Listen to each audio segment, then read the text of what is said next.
A very warm welcome in the class of Mathematics 3. This is actually the second class of algebraic structure where we are going to discuss the properties and problems of group. Myself Rupak Bhattacharjee, Assistant Professor, Department of Mathematics, JS College of Engineering. So, in this particular class, when we are going to discuss the properties and obviously some related problems on groups, we need to have the idea of group as prerequisites. In deeper sense, we need to have a crystal clear idea on binary operations, where we have already discussed it in the first class that if you take A and B, two elements from a set S, and their composition A star B is equal to C, must be in the set S. This is the inner line of binary operation. Second, we know that what is associative property, that means A composition B, then composition C will be same as A composition B composition C. That means this is the order of applying the operation on the elements. Next, we have already learned that what is the existence of identity element and what are the tools to check it out. That is A composition E is equal to A as well as E composition A is equal to A.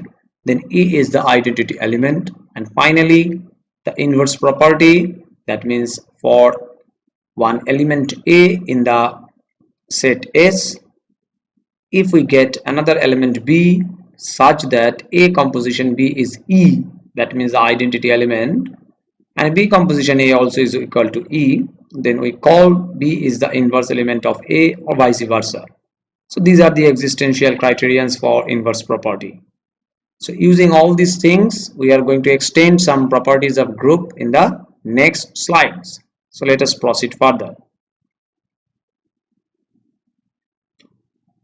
First one is that it is termed as a group has unique identity element. That means if we take a group G, obviously it has to be non-empty, and if we have a binary composition star, then we have to show that it is a group I have claimed, so identity element is there.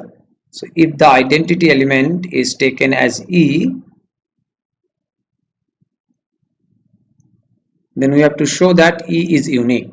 So what the process we are following here is the method of contradiction. This case we are assuming that there are two identity elements, suppose E and F, both are identity elements in G. Okay, so we can write according to the definition of identity element that if we take one element A from G, then E composition A is equal to A composition E will be A, and as we have taken F is also another identity element, so from the definition of identity element we can write F star A is equal to A star F is equal to A. Both are coming from the definition of identity property. Now we can think that E composition F is equal to F, where we are using E as the identity element, as well as we can write E composition F is equal to E, where we are considering F as the identity element, because I have taken both of them are identity element, and according to the definition of identity element, E composition F, if E is the identity element it will be F, and if F is the identity element then it will be E. So what we get ultimately, that E composition F is F as well as E composition F is E. So it means F is equal to E, means we have taken here A and F, both are identity elements but they are same. This implies the uniqueness of the identity element. It is as simple as that. Clear?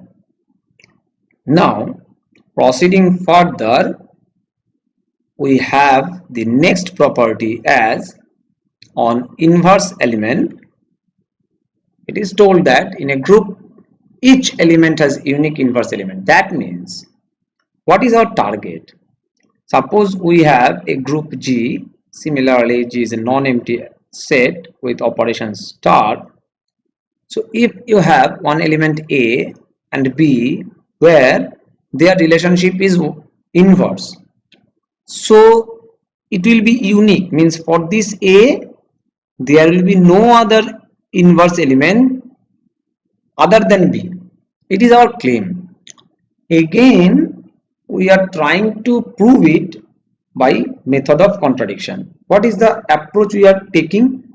That we are assuming A dash as well as A double dash both are inverse element of A. Clear? So, according to the property of inverse element, what we can write, A dash composition A is equal to A composition A dash is equal to E. What is E? E is the identity element in G. Clear? So A dash composition A and A composition A dash is equal to E. And parallelly we can write A double dash composition A is equal to A composition A double dash is equal to E, because A double dash is also the inverse, A dash is also the inverse. So we get this one. Now what we are doing, A dash composition A composition A double dash. What does it mean? We can write it also as A dash composition A composition A double dash. By which property? Yes, it is by associative property. And from where we are getting that guarantee? Because it is a group, already we have taken it. So group follows associative property. Now what we can write, A dash composition A composition A double dash is equal to A dash, means A dash is kept as it was, composition A composition A double dash. Look at this, A composition A double dash is E, so I can write it E. So ultimately what we get, it is nothing but simply A dash, as well as we can write also A dash composition A composition A double dash is equal to A dash composition A. Please look at this. What is this? This is also E. So E composition A double dash, that is equal to A double dash. Clear? So what we have taken as A dash composition A double dash means this one, and this one means this one are same.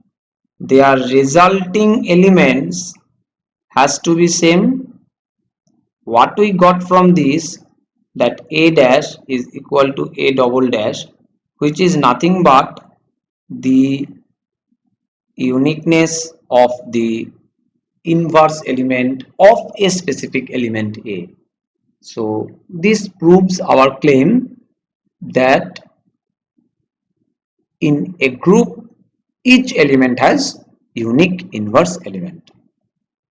So proceeding further, we are getting another property, and this is having two sections. It claims that in a group G composition, A composition B if is equal to A composition C, then it will be implying B equal to C. Truly speaking, it looks like left cancellation. It is having the name as left cancellation and it is having the name as right cancellation. We are going to prove that left cancellation holds good in group. So suppose we are taking A is in G. It implies A inverse also is in G because it is a group. So we can write A composition B is equal to A composition C because it is given. What we are doing, we are operating A inverse from the left hand side. So it implies A inverse composition A composition B is equal to A inverse composition A composition C. In the next line, we can make it associativity and A inverse composition A composition B is equal to A inverse composition A composition C. As it is a group, so A and A inverse composition will be identity elements. So it will be identity element E composition B is equal to identity element E composition C. So what we get, identity element with its composition will remains, keep the elements same, and we get B equal to C, what is actually our desired thing. So it is proved. In the similar manner, you approach this one. Just here your approach will be from this direction for right cancellation. So it is left for you. You please do it.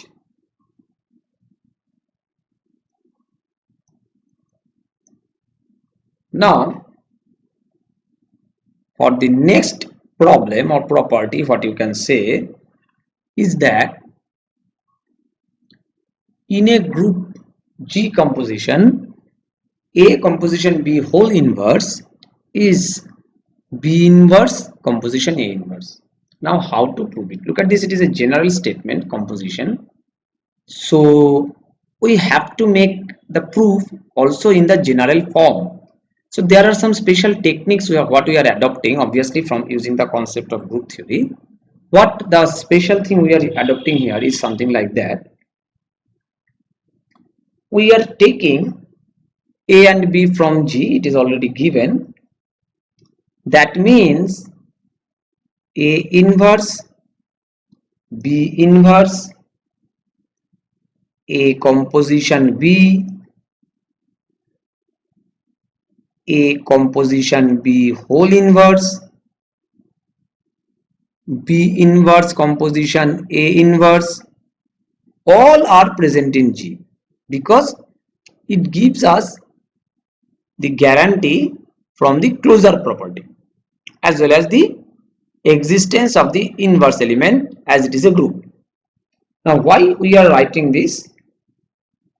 We are starting from the specific line B inverse composition A inverse whole composition A composition B. You can start asking, sir, why we are starting with this line? Because look at the approach. It will not be clear in the textbook, but you have to think that why it is the approach. Approach is that if you have to prove C inverse is equal to D, it implies that you can prove that D composition C is equal to E. What we have to prove, A composition B whole inverse is this. So if I prove this one composition A composition B is E, my job is done. That is why we have started like this. Now the problem is very easy because you can write it as B inverse composition A inverse composition A composition B is equal to B inverse composition E composition B, because A inverse composition A is E.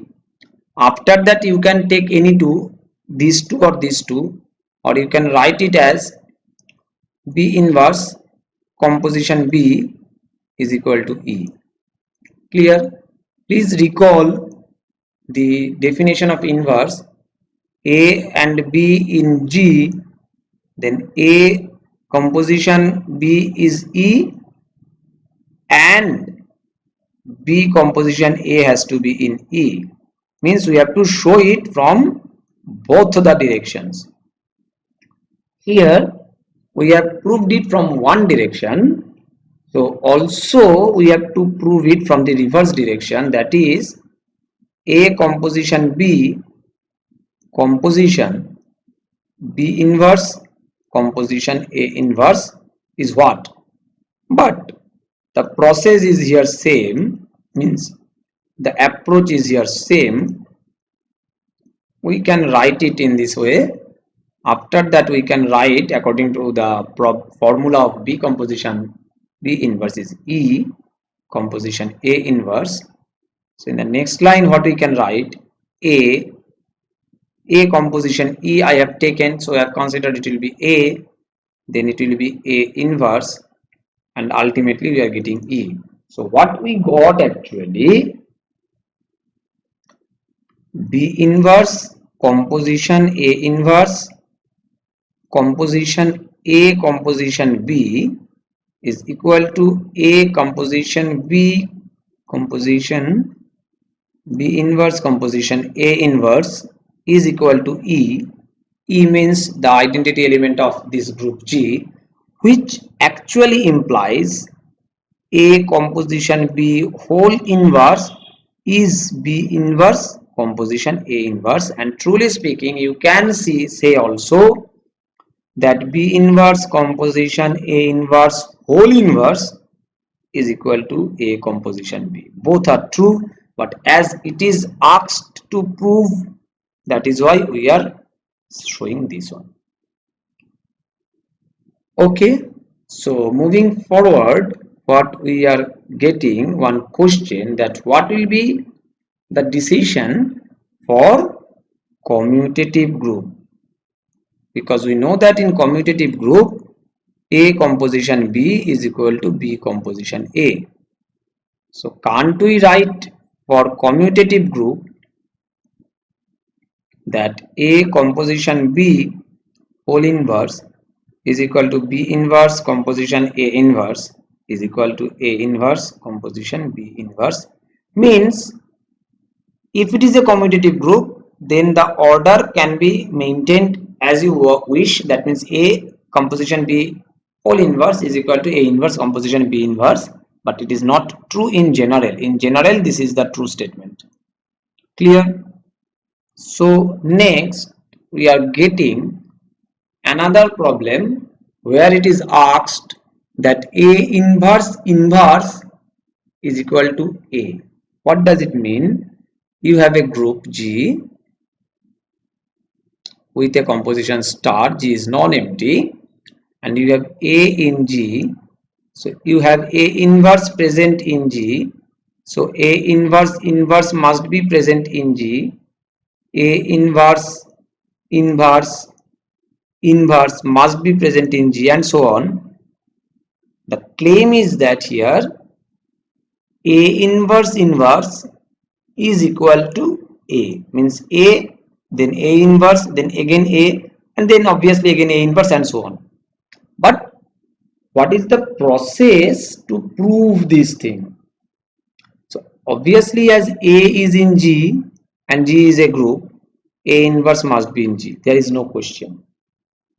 But according to the definition of inverse property, we can write A composition A inverse is equal to A inverse composition A is equal to E, where E is the identity element. We know that.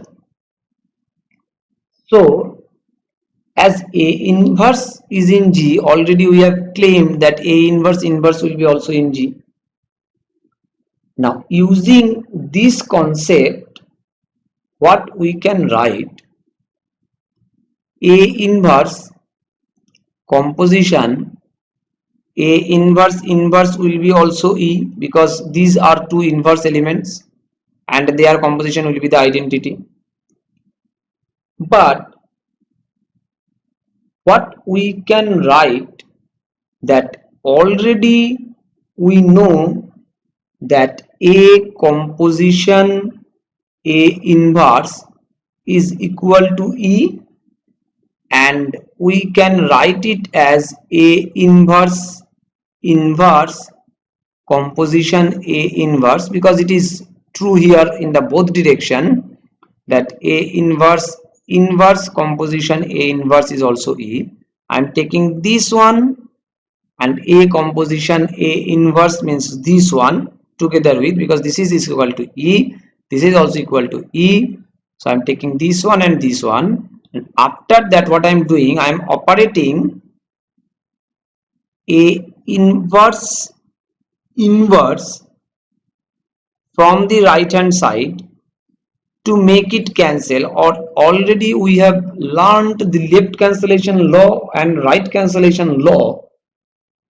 From right cancellation law we can write it as A is equal to A inverse, from where we are using right cancellation law.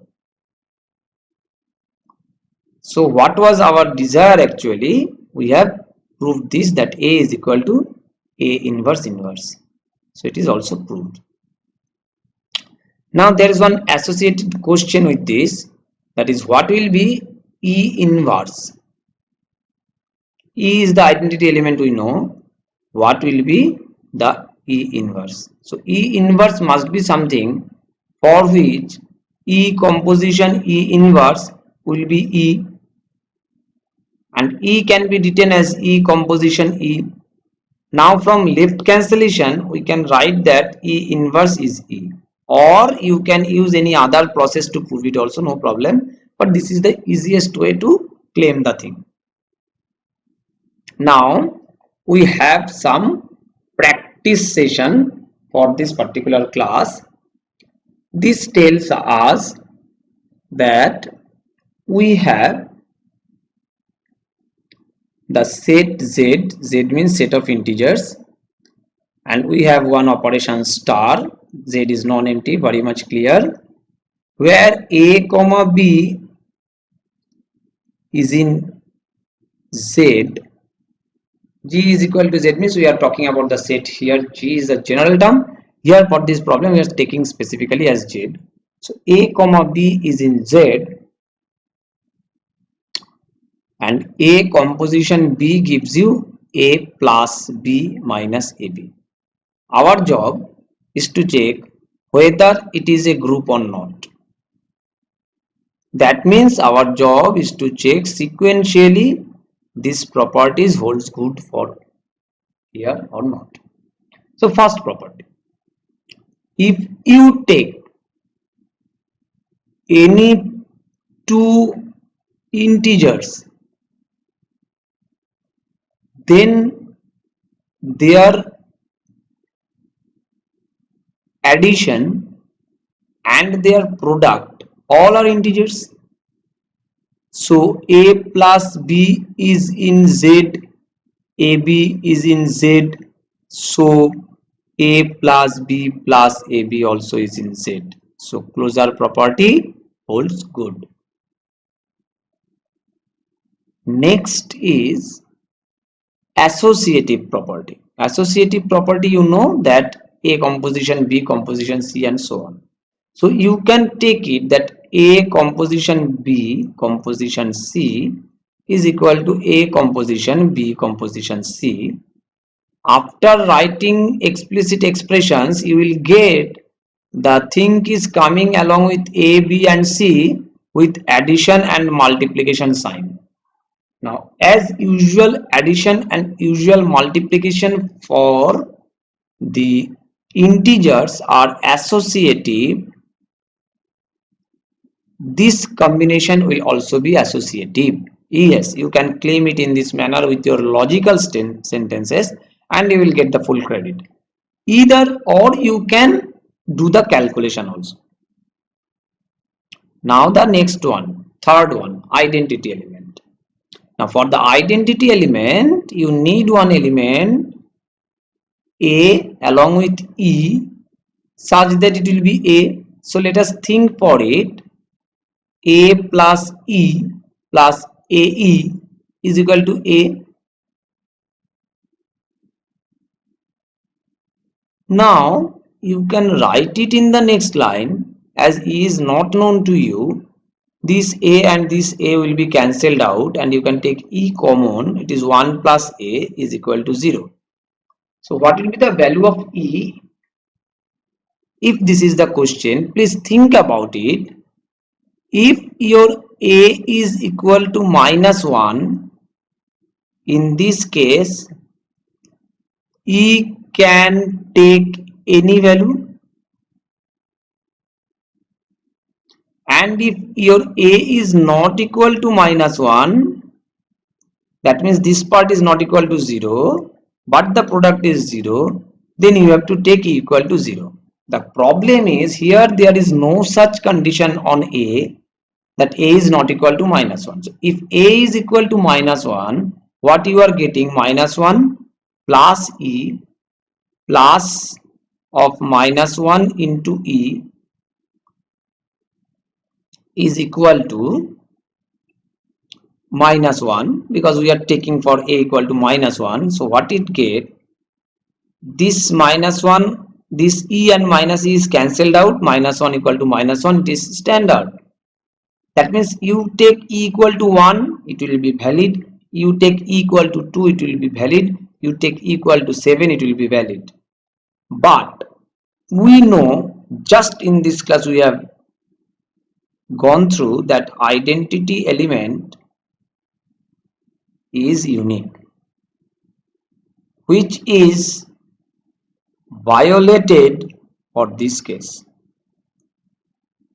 So in general, up to this discussion, we can't say that identity element exists and uniquely exists. So there is no question of going further for the inverse property. Up to this, we can claim that it is not going to be a group. Next one.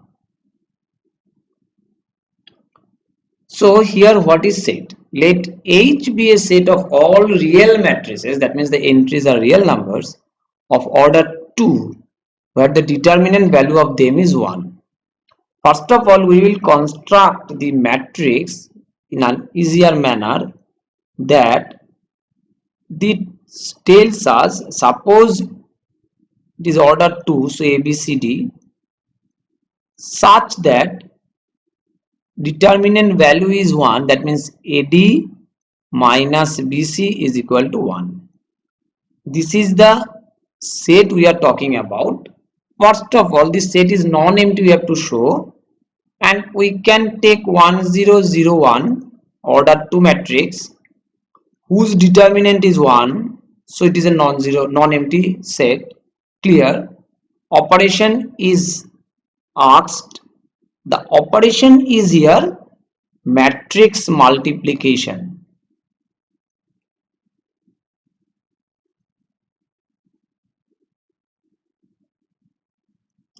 So the set is defined, operation is defined. We have to check whether it is a group or not. Rather, here we have to prove that it is a non-commutative group with respect to matrix multiplication. So first of all, the closure property. So you are taking two matrices, suppose A and B from H, where determinant of A is equal to 1 and determinant of B is equal to 1. You are taking the product AB and you are trying to prove it whether it is in H or not. When it will be in H? First of all, it will be of second order. So A and B are of second order. So AB will be of also of second order. No problem. Next, you have to show that determinant of AB has to be 1. Now we know determinant of AB is equal to determinant of A, determinant of B. But as A and B is in H, so determinant of A is 1 and determinant of B is 1. So determinant of AB is equal to 1, which proves that AB is also is in H. So closure property holds good. Now the question is, you can think, sir, is it the only way to prove it? I will say no. You can take it explicitly. and you can prove it by multiplying the result and calculating the value of the determinant and that adjustment, but you always have to think for the easier way. Now for the second property, that is associative property, we know as matrix multiplication is associative. Matrix multiplication is associative. So here we are considering the matrix multiplication of non-singular matrices with having determinant 1. So here you can take A, B, C, three matrices, but A star, here it is simply matrix multiplication, so we can write it as A B C is equal to A B C. So associativity is also done. Now for the third one, we have to find out one identity element so that A I is equal to A and IA is equal to also A. So what will be the I here? It is very much clear that it will be 1001, because you know that this is having determinant value 1, so it is there in H, and if we multiply identity matrix with the matrix of same order, the next matrix remains same, so identity element is this. And finally for the inverse property, if we have one matrix A and as determinant of A is not equal to 0, that means it is non-singular matrix, here it is 1, so A inverse exists, and as A inverse exists, A inverse is also of 2 cross 2. So as we know that here A inverse, you can use some properties of matrix also, but here A inverse you can just construct from ADBC and you will get the matrix whose determinant will also be 1. So A inverse keeps the order same, A inverse keeps the conditions maintained, and you will get unique identity element for each and every element in H. So all these four informations proves that it is a group, but it is not our final target. Our final target is that to show the commutativity property of this one also. Here, as we know in general, the matrix multiplication is non-commutative, so it will be also non-commutative, but to establish our claim, if you give some example, it will also be very good. Like suppose I am taking 1 1 and 1 2, so the determinant value of this one is 2 into 1, 2 minus 1, that is 1, so it is okay. And if I take another matrix, suppose 0 minus 1 and 1 0, so the determinant value is 0 minus minus 1, so it is also 1, so it is also in H. Now if you take the product in this direction, you will get, you can check the product of this one, and also you have to do this particular thing for this one, 1 1 1 2. You will get, in the first case, look at this, 1 1 0 1, so it is 0 then 1, and what is this? Minus 1. So I am not bothered about this, because already for the first position, 1 1 position, we see that if the order is changed, the element is different. So A star B is equal to B star A. This claim does not holds good here, so it will be nothing but a non-commutative group. Now this problem is for you. I have just given this one to make the thing clear that what is the set D.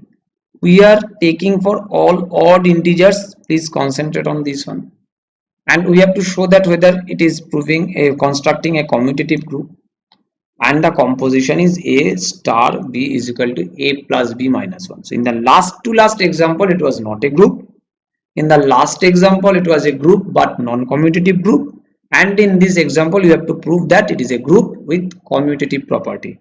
So here your job is to prove 4 properties first along with the fifth one for commutative properties. So your job is to prove your closure property, then your job is to prove your associative property, then you have to prove that identity property, and you have to prove then inverse. Then the job of commutative property will appear. You have to show it and your job is done. So the next information for group is that if we have a finite group, that means when you are writing G, I write it here G, then this set is having finite number of elements.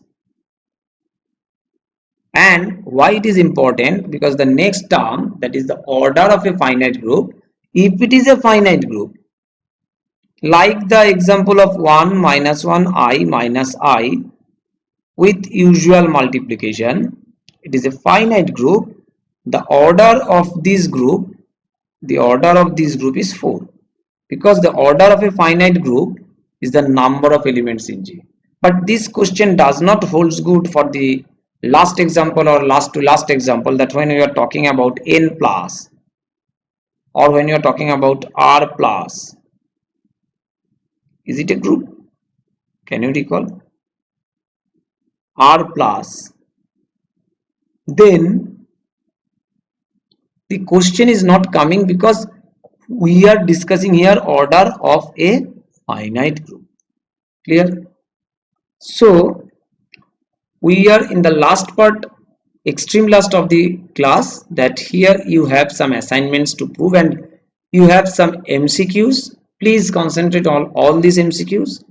And next, here we are giving that some group, whether it is abelian or not, you have to check, and for which type of set it has to be, you have to identify. So this is the whole discussion for this class. Hope to see you in the next class, as well as this is the reference we have used. So in the next class we are going to discuss the subgroup and its properties and the connections. So here I am concluding this class. Thank you all. Happy listening, happy learning.